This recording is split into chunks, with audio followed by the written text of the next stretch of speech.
Hello, everyone. Welcome to Development Palates. I'm Aaron Loomis, coming to you from the Ventura Cigar Company studio. With me today is Jiunn Liu and Seth Geis. How you gentlemen doing this evening? Not What's bad. happening? So today we are talking about the Red Meat Lovers. It's a Toro Extra 6-inch by 56 ring gauge. Comes out of the Naxa factory in Nicaragua. Wrapper U.S. Connecticut Broadleaf #1 Dark. Binder is Mexican San Andres Negro Oscuro. And the filler is Nicaraguan Esteliano La Joya C98 Seco, Ometepe Viso, Jalapa Cofradia Lajero, and Pennsylvanian Seedleaf Lajero from Nicaragua. It is blended by Steve Saka. Price point is $11.95, and the cigar was released in January of 2019. So with all that out of the way, Jiunn, what was your smoking experience like? Um, Mine was pretty good. I felt like this is one of those cigars you light up and you're like, oh, okay, like this taste. For me, I felt like it tasted like a lot of Saka's creation of using Connecticut broadleaf. So it was medium full body, medium full overall strength formula for me. Got a lot of milk chocolate, dry red pepper spice. It kind of reminded me of like Saga's like Mi Querida stuff that's out there. I get a lot of like milk chocolate and dry red pepper spice out of those. So and then also, as you continue through the cigar, there's good spice and minerals, especially the mineral part within. Like there's like this I don't know, I almost say it's like this like pencil lead kind of a like graphite kind of a thing going on. I dig that flavor. I got plenty of it. There's some barnyard coming through it as well. And when you retrohale the cigar, like all of those notes I just talked about, it's just you get more of it, as well as there's like there's more like creaminess to the cigar, which I also liked. Finish, it's pretty long, lingering. Mineral cedars mainly. So that's like the overall profile that I got within the entire cigar, and within those things I said, some of the spice comes out and in and out here and there, but overall those are the flavors. I thought construction wise was really good. I rated the burn to be amazing. Really long, tight ashes, even burn, cool burn, good smoke production. To draw was a little snug for my liking, but I still rated it very good. So it's really not that big of a deal. All right, Seth, how about you? What were your smoking experience like? Yeah, man. First third start out delivering this sweet and rich earth flavor profile. Really some strong spices present. Noticeable red pepper. Has some toasty and nutty qualities as well. Um, I found the first third was more medium in body and strength. And it kind of had a slow start, in my opinion. When I get into the second third, there's a little bit of transitioning. I'm getting this chocolate cake profile. It was almost like this molten lava cake quality. I was getting some cinnamon, rich earth, toast, walnuts. The pepper flavor had died down some, which I was kind of like surprised about.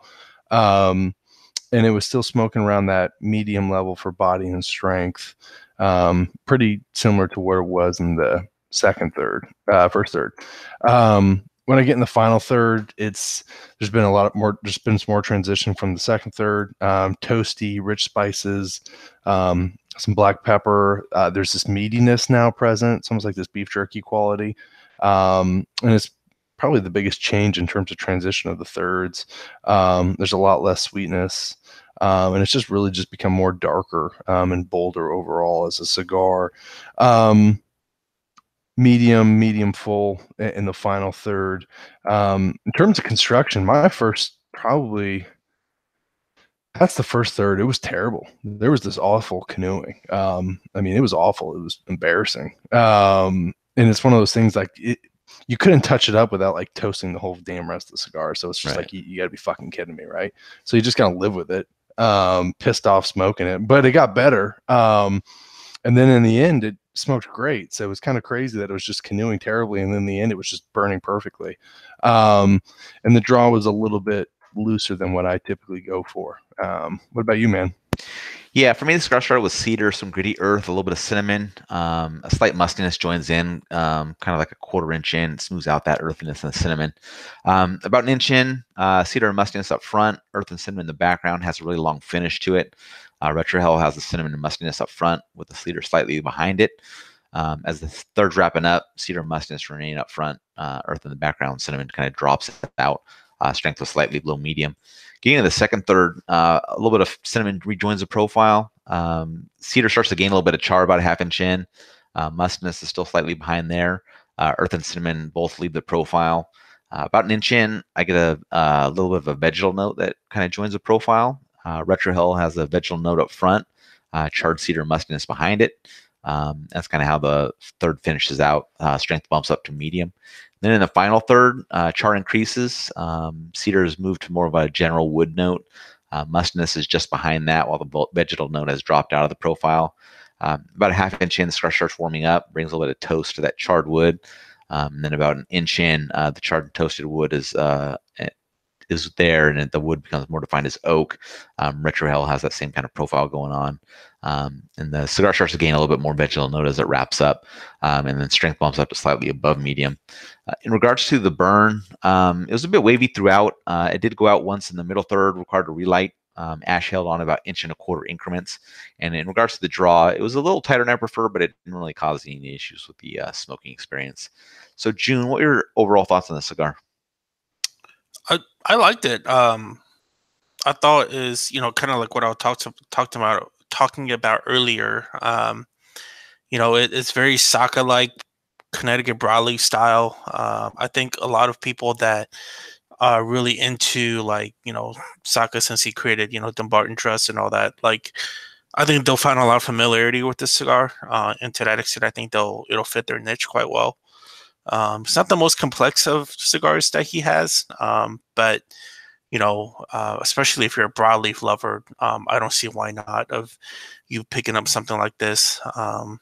If I rate it overall to be good. I think if in order to be really good, I'm looking for that extra dankness and that kind of the it's kind of funny. I'm not even throwing out flavor profile, but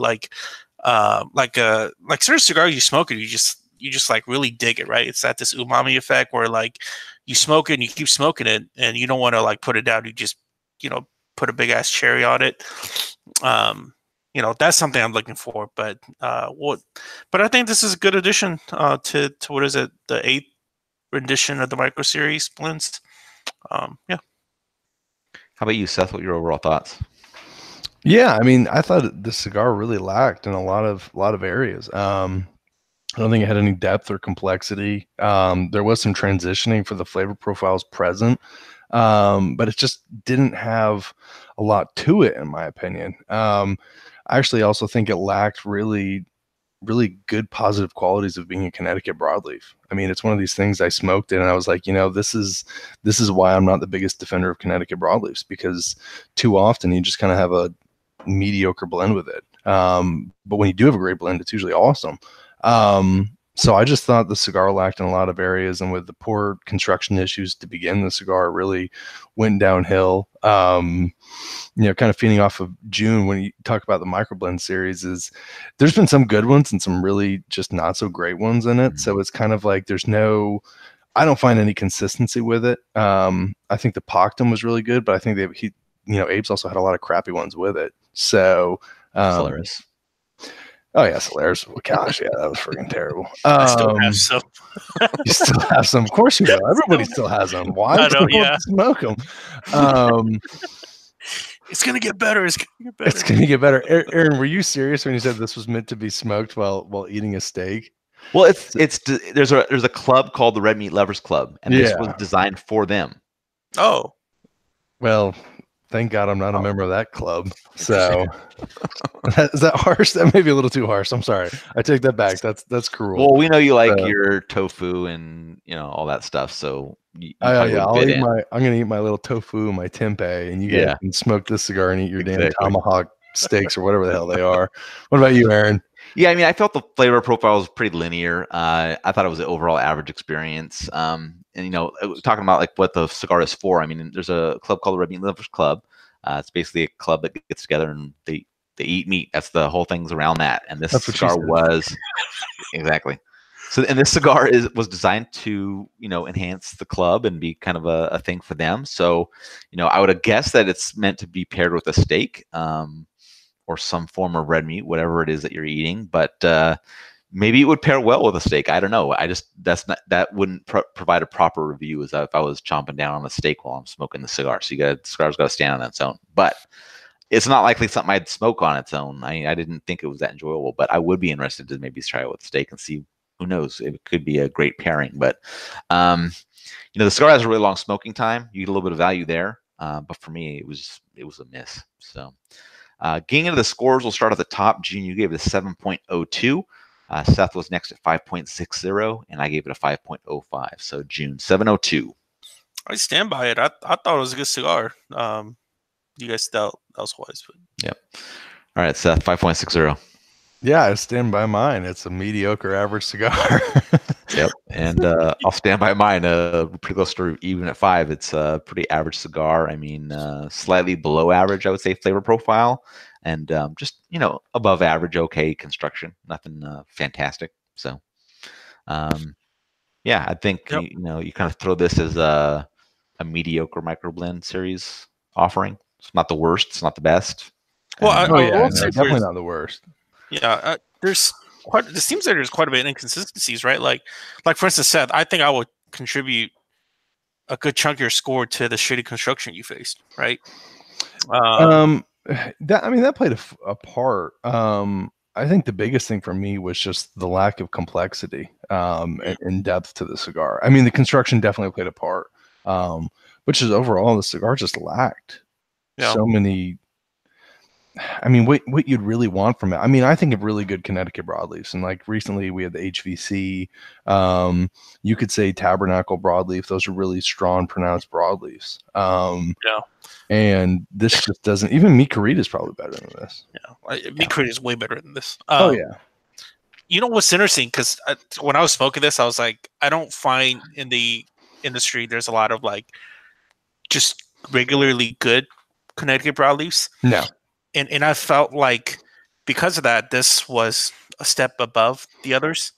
And the other ones that you named, Seth, they're definitely within like the elite, really good broadleaf, in my opinion. Oh yeah. So that's kind of like what I was thinking about, because I've had probably more shitty broadleaf cigars than good ones out there. Yeah. So, anyways, take that. No, it's the truth, and it's what's funny is everybody praises broadleaf. Everyone loves broadleaf, or at least a lot of like the boutique guys do. But it's like, really, give me some really, really good broadleafs. I mean, Pete used to have some really good broadleafs. I think they've kind of gone downhill. I think Nick's done a good job with broadleaf. I mean, HVC, their first broadleaf, I think was fantastic. I mean, now it's kind of becoming regular production. Who knows where that's going to go? But there's not many other cases of really like awesome broadleaf out there, Connecticut broadleaf. Yeah. And interestingly, we'll get to review another microblend series coming up pretty quickly. So it'll be which one's that? The hand gripper. The hand gripper. Oh. Yep. Yeah, Moya Ruiz, right? Yeah, Moya Ruiz. You didn't see the one that's like that little thing. Yeah, that looks so cool, man. Yep. Am I smoking that? Yeah, absolutely. Oh God, that's so cool, man. Yes. All right. Let's go to microblends. All right, so the Anarchy Padron 64, SI15 Maduro Natural. Yeah, that's a no-brainer though. Come on. Okay, did you guys ever smoke the My Father El Hijo? Yeah, good stuff. That was good. Good stuff. Yeah. Solaris bust. I'm waiting. I'm giving it time. When was that cigar released? A long time ago.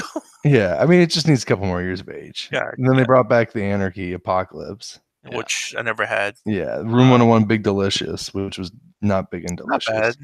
It was. They had the Dunkles. The Dunkles were originally pretty good. The original, when Abe sent me some pre-releases, I think they went downhill after that. When they were released. Then you had the 601 La Bamba Bunker Buster, which I think was a bust. The Pactum was really good. Right. Pactum was really good. The Pope of Greenwich Village got arrested for molesting children. It was bad.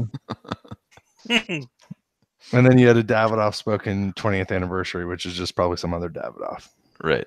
And this is nothing against Abe. This is just so mediocre. They're about half. There you go. Yeah.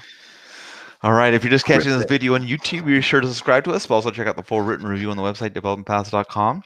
Be sure to follow us on all the social media channels, and you can catch all of our review recaps on podcasts, so iTunes, Google Play, and Podbean. Thank you for tuning in. We will catch you on the next one.